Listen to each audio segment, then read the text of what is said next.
There are moments in life when everything, by every reasonable measure, is perfectly fine. The bills are paid. The people you love are safe. Nothing has gone wrong today. And yet, somewhere in the back of your mind, a quiet but persistent voice whispers, "But what if something does?" You find yourself lying awake, not because of a real crisis, but because your brain has manufactured one. You replay conversations that ended hours ago. You anticipate problems that haven't arrived yet. You search for the hidden danger in the silence, because the silence itself feels suspicious. And the most exhausting part? You already know you're doing it. You tell yourself to stop. You try to reason your way out of it.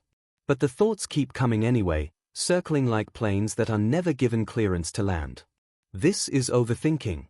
Not the productive, problem-solving kind of thinking that helps you prepare for a presentation or navigate a difficult conversation. This is the kind that loops. The kind that feels urgent but leads nowhere. And if this is something you experience regularly, the first thing you need to understand is that this is not a personal failing. It is not a sign that you are irrational or broken or incapable of peace. It is a deeply human psychological response, one rooted in biology, in early experience, and in a nervous system that learned, at some point in your life, that staying alert was the only way to stay safe. To understand why you overthink, you have to go back further than last night's spiral. You have to go back to the way your brain was shaped. The human brain, in its most primal form, was built for survival, not happiness, not peace, but survival. Neuroscientists call it the negativity bias. Your brain is wired to prioritize threats, to pay more attention to what could go wrong than to what is going right. This was extraordinarily useful when our ancestors needed to remember which plants were poisonous or which paths led to predators. But in modern life, that same threat detection system doesn't always know the difference between a lion in the grass and an unanswered text message. So it treats both with the same breathless urgency. For some people, this system runs at a baseline level. Uncomfortable at times, but manageable. But for others, perhaps for you, that system is calibrated much higher. And the reason for that almost always traces back to early life. When you grow up in an environment where things were unpredictable, where a parent's mood could shift without warning, where love felt conditional, where conflict was sudden and unexplained, your brain learns to scan. It learns to read the room before entering it. It learns to anticipate the next disruption because anticipating felt safer than being blindsided. As a child, that hypervigilance was adaptive. It was intelligent. It helped you navigate an environment that required navigation. But here is the part that no one tells you. That nervous system doesn't automatically update when your circumstances change. You can move into a safer life, a stable job, a loving relationship, a home where no one raises their voice, and your brain will still be looking for the catch. Because it was trained to look. Because looking once kept you protected. And the brain does not easily unlearn what it once needed to survive. This is why you overthink even when everything is fine. Your mind is not being irrational. It is being loyal to an old strategy that once served a genuine purpose. When you are lying awake at 3 in the morning, mentally rehearsing a conversation you haven't had yet or constructing elaborate worst-case scenarios about something that may never happen, your brain believes it is helping you. It is trying to prepare you. It is trying to make sure you are never caught off guard the way you once were. The tragedy is that this preparedness comes at an enormous cost. It keeps you living in hypothetical futures rather than in the actual present. It robs you of the ability to enjoy calm moments, because calm feels unfamiliar, even unsafe. When nothing is wrong, the overthinking mind doesn't exhale. It asks, why is nothing wrong? What am I missing? This shows up in relationships in particularly painful ways.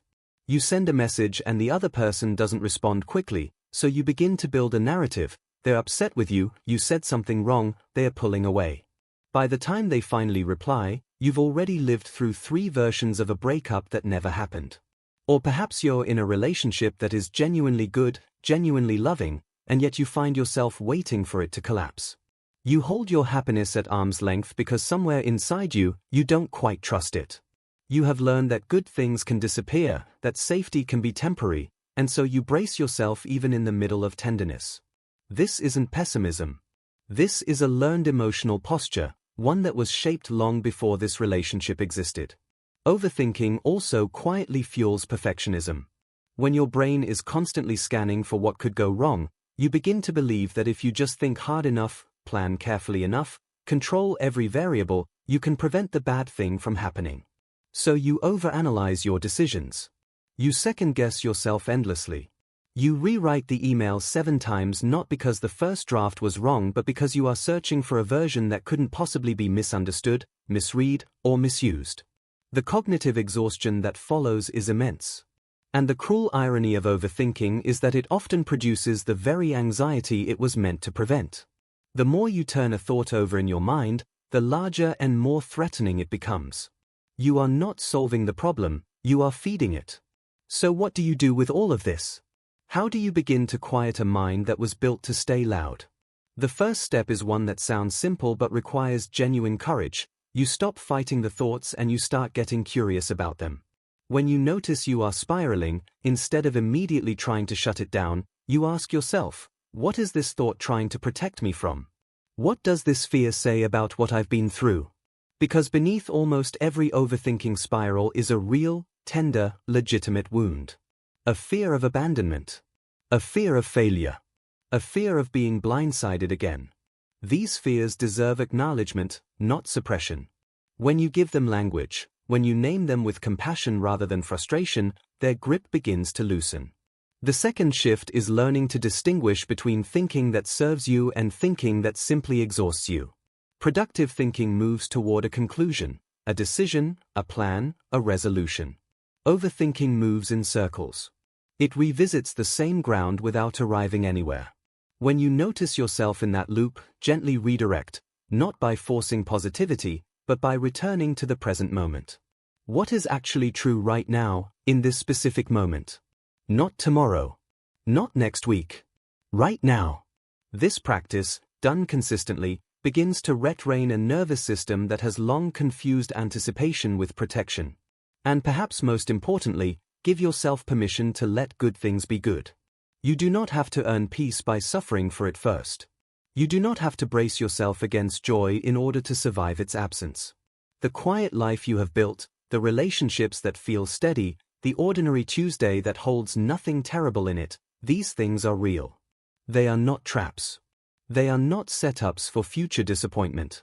They are simply your life, asking you to be present inside it. You have spent so long thinking your way to safety. What would it feel like to rest there instead?